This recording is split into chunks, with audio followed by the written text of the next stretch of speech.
La caída de los vigilantes, el juicio final de los Nefilim. Un simple mortal acaba de posar su pie en el abismo infernal, no para sufrir castigo, ni por iniquidad propia, sino para atestiguar y dar fe de aquello que muy pocos han contemplado. Es Enoc, aquel que caminó con Dios, quien ahora se adentra en el lugar donde la luz ya no mora. Ante sus ojos, todos los colores de la vida se desvanecen, quedando tan solo el gris pálido del remordimiento eterno. La atmósfera en este lugar es pesada hasta la asfixia. Enoc percibe con claridad. Este no es solo un lugar de tormento, sino una prisión de memorias, donde seres inmortales son forzados a confrontar las consecuencias de sus propias elecciones. Desde lo profundo del lago de fuego, voces se alzan. No son gritos de alarido, sino el silencio quebrantado de almas que han perdido el paraíso. Enoc comprende que cada paso que desciende no es para el presente, sino para las generaciones venideras. Lo que está a punto de ver, lo que está a punto de oír, será registrado y sellado como una advertencia sagrada para la humanidad. Porque hay verdades que, si no son reveladas, condenarán al hombre a repetir los errores de sus predecesores. Antes de que nos adentremos más en este abismo, la siguiente parte nos llevará hasta el fondo mismo del juicio. Enoc fue guiado a través de los estratos profundos de la tierra y la roca, donde cada capa del mundo terrenal quedaba atrás como un recuerdo que se desvanece. Con cada paso que descendía, la temperatura aumentaba. No era el calor del fuego terrenal, sino el peso del juicio que aguardaba. Los vientos que soplaban desde las entrañas de la tierra traían consigo un fuerte olor a azufre, como el susurro de una sentencia decretada antes del nacimiento de la humanidad. El aire se volvió tan denso que sofocaba. Enoc sintió que la creación misma rechazaba su presencia, como si aquella tierra nunca hubiera sido creada para albergar vida. Y entonces la vio, la cima, una grieta tan profunda que ninguna luz del mundo mortal podía alcanzar su fondo. En su interior se alzaban sonidos que hacían temblar su alma. No eran gritos de dolor carnal, era un sonido aún más aterrador, el lamento del arrepentimiento de seres inmortales, aquellos que viven pero no tienen esperanza, que existen sin salida. Cada eco era como un recuerdo destrozado, repitiéndose sin fin. Enoc permaneció en silencio, junto a la boca del abismo, con el corazón oprimido. Comprendió que este lugar no solo aprisionaba cuerpos, sino que encerraba un pasado glorioso, ya perdido. Y entendió algo aún más grave. El camino que conducía a este abismo comenzó con una elección que parecía inofensiva. Ese fue el primer mensaje que la profundidad susurró a la humanidad. De pie junto a la boca del abismo se hallaba Uriel, el ángel del fuego y del juicio. Su presencia hacía que las rocas circundantes brillaran como brasas, no con un fuego violento, sino con un ardor intenso y persistente, como una sentencia irrevocable. Su rostro no mostraba crueldad, sino que cargaba el peso de la responsabilidad, ejecutar la justicia, aunque su corazón no se complaciera en ello. «Oh hijo de Jared», retumbó la voz de Uriel por toda la caverna, «has sido elegido para presenciar lo que rara vez un mortal ha visto». Declaró que el Señor de los Espíritus había ordenado: el destino de los rebeldes debe ser registrado, no para satisfacer la ira, sino para servir de advertencia a todas las generaciones. Lo que Enoc estaba a punto de ver no sería olvidado, debía ser sellado, preservado y entregado al futuro. Las piernas de Enoc temblaban, pero aún así avanzó. Ante sus ojos había fosas profundas, talladas en la roca viva, donde los ángeles caídos estaban aprisionados. Ellos fueron los vigilantes, que una vez estuvieron cerca del trono santo, y ahora yacían bajo cadenas divinas. Sus ojos ya no poseían el fuego de la gloria, solo el recuerdo de lo perdido. Uriel miró a Enoc y dijo en voz baja: «No has venido aquí para juzgar, has venido para dar testimonio». Y en ese instante, Enoc comprendió: la verdad, cuando es registrada, es la forma más duradera de justicia. Enoc dio un paso más, y la escena ante sus ojos le cortó el aliento. Bajo las profundas fosas talladas en la roca viva, 200 ángeles caídos yacían atados. Ya no eran los majestuosos vigilantes que custodiaban la creación, sino prisioneros de su propia elección. Sin embargo, estos no eran los cabecillas originales. Los 20 líderes habían sido sellados en un lugar aún más profundo, donde ningún sonido podía escapar, como si el silencio fuera también un castigo. Los que estaban encarcelados aquí eran la hueste que participó en la rebelión en el monte Hermón. Las cadenas que los ataban no se parecían a ningún metal terrenal. Vibraban con fuego divino, quemando sin consumir, apretando cada vez que el prisionero se resistía. Algunos habían dejado de luchar hacía mucho tiempo, yaciendo inmóviles, con los ojos vacíos, perdidos en el recuerdo de la gloria perdida. Otros aún gruñían con furia, tratando de alzarse en vano. Enoc se dio cuenta. Este lugar no solo aprisionaba el cuerpo, sino que aprisionaba el tiempo. Cada momento se extendía como una eternidad, obligándolos a enfrentar lo que habían perdido y lo que nunca recuperarían. Y en ese terrible contraste, un mensaje se hizo claro. La rebelión no destruye de inmediato, aprisiona el alma con la memoria misma de la gloria pasada. De una de las fosas profundas, una figura inmensa se alzó, estirándose tanto como las cadenas lo permitían. Era Azazel, aquel que había enseñado los secretos prohibidos a la humanidad. Incluso encadenado y caído, emanaba una belleza aterradora. La sabiduría ardía en sus ojos, mezclada con una ira no aplacada. ¿Un mensaje? Rió con amargura. ¿Acaso el Altísimo tiene algo más que decirnos cuando ha guardado silencio durante tantas generaciones? Enoc no retrocedió. Abrió el rollo que resplandecía desde su interior, con palabras escritas no solo con tinta, sino con el poder del cielo. Se os dio conocimiento para guiar la creación, no para corromperla, leyó. Luego su mirada se detuvo en Azazel. Tú enseñaste a los hombres a forjar armas, espadas, escudos, corazas, cosas que pertenecen al orden celestial, fueron convertidas por ti en instrumentos de matanza. Yo les ayudé a defenderse, rugió Azazel, pero Uriel lo interrumpió como un trueno. No les enseñaste a defenderse, les enseñaste a dominar. Antes de ti, luchaban con piedras y madera. Después de ti, construyeron ejércitos, conquistaron y tomaron esclavos. Enoc enmudeció. El punto culminante no estaba en las cadenas, sino en la verdad revelada. El conocimiento, cuando se separa de la obediencia,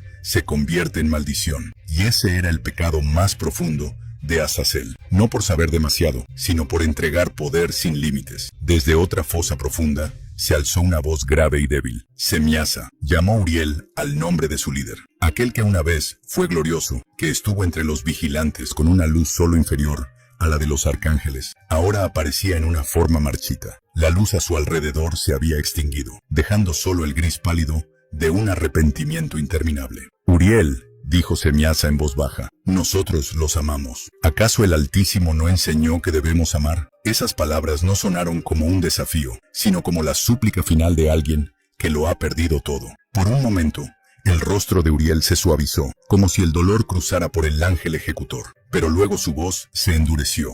¿Llamas a eso amor?, sentenció Uriel. Mientras vuestros hijos, los Nefilim, devoraban el mundo, relató las consecuencias. El ganado fue devorado, la humanidad masacrada, y cuando no quedó nada más que tragar, se volvieron para comerse unos a otros. El amor que Semiasa invocaba había engendrado una destrucción incontrolable. No lo sabíamos, se defendió Semiasa, pero Enoc dio un paso al frente, y su voz resonó con una autoridad que no pertenecía a un mortal. Vosotros lo sabíais. Sabían el límite entre el cielo y la tierra. Sabían que el juramento en el monte Hermón solo se hizo porque eran plenamente conscientes de que lo que hacían estaba mal.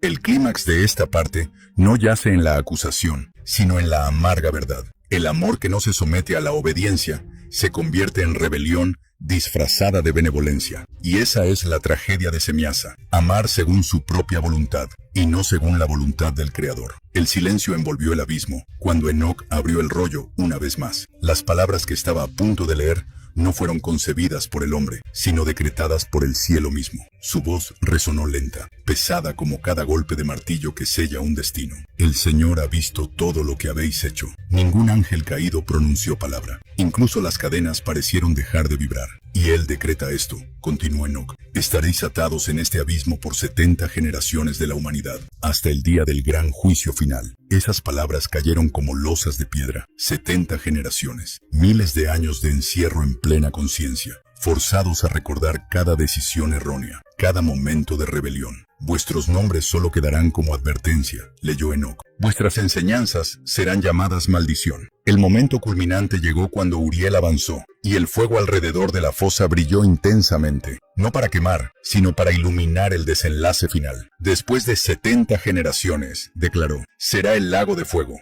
la segunda, de la cual no hay retorno. Por primera vez desde que Enoc entró en el abismo, los ángeles caídos enmudecieron por completo. No hubo más excusas ni desafíos. Solo quedó la verdad desnuda. La rebelión tiene un tiempo de demora, pero nunca escapa al juicio. Y esas 70 generaciones no son una demora sin sentido, sino un silencio severo para que toda la creación aprenda la costosa lección de la libertad abusada. Tras la sentencia, susurros brotaron del abismo y se convirtieron en un clamor desgarrador. Semiasa alzó la voz primero, ya no con la autoridad de un líder, sino con la desesperación de quien lo ha perdido todo. Rogad al Altísimo que nos arrepentimos. Ya no miraremos la carne. Le serviremos en cualquier lugar. La súplica resonó entre la roca y el fuego, como una mano extendida desde la fosa. Enoc se volvió hacia Uriel. El ángel negó lentamente con la cabeza. Vuestro arrepentimiento llega tras las consecuencias, no antes de ellas, declaró. No os arrepentisteis cuando descendisteis, ni cuando tomasteis esposas, ni cuando nacieron vuestros hijos. No os arrepentisteis cuando los Nefilim comenzaron a devorar a la humanidad.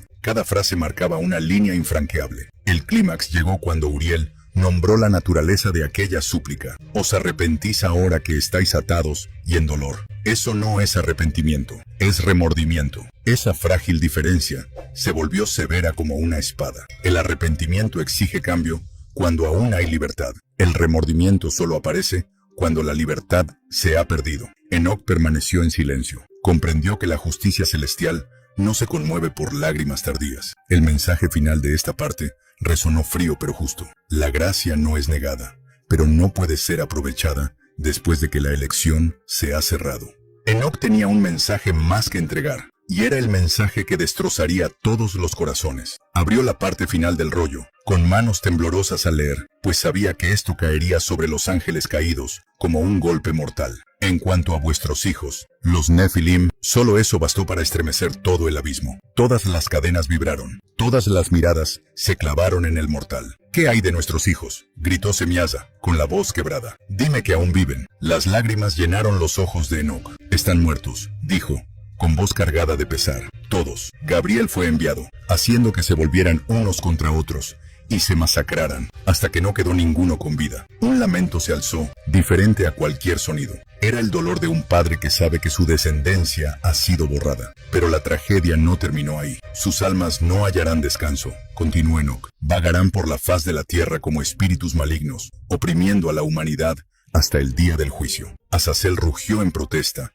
llamándolo injusticia. Uriel respondió fríamente. Comían carne humana como si fuera pan. ¿Llamáis a eso inocencia? El punto culminante de esta parte no yace en sino en el legado. Los Nefilim han sido destruidos en cuerpo, pero su terror aún atormenta al mundo. El mensaje final resonó sombrío. El pecado de los padres no solo los destruye a ellos mismos, sino que siembra un sufrimiento prolongado para el mundo entero. Tras partir del abismo, Enoc entró en 40 días y 40 noches en el desierto. Escribió sin descanso, su mano moviéndose sobre los pergaminos de piel, como guiada por un poder más allá de lo humano. Lo que registraba no era solo memoria, sino un testimonio sagrado, una acusación contra la rebelión y una advertencia para el mundo. Mas apenas la tinta estaba fresca, los susurros lo encontraron. Las almas de los Nefilim vagaban, sin descanso, cuestionando y recriminando. Enoc se mantuvo firme. Yo no os condeno, dijo. Vuestra propia elección os ha condenado. Entonces Uriel apareció ordenando, lleva la advertencia a las ciudades. Enoc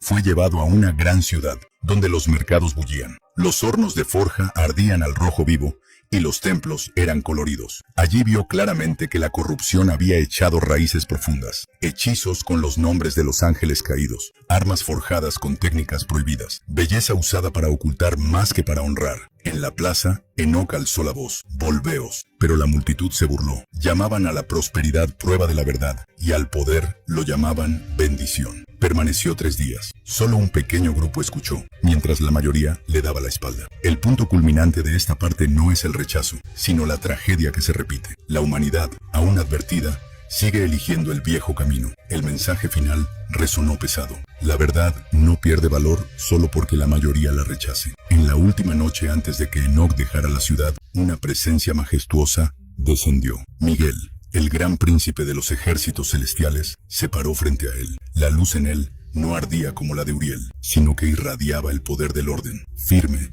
e inquebrantable.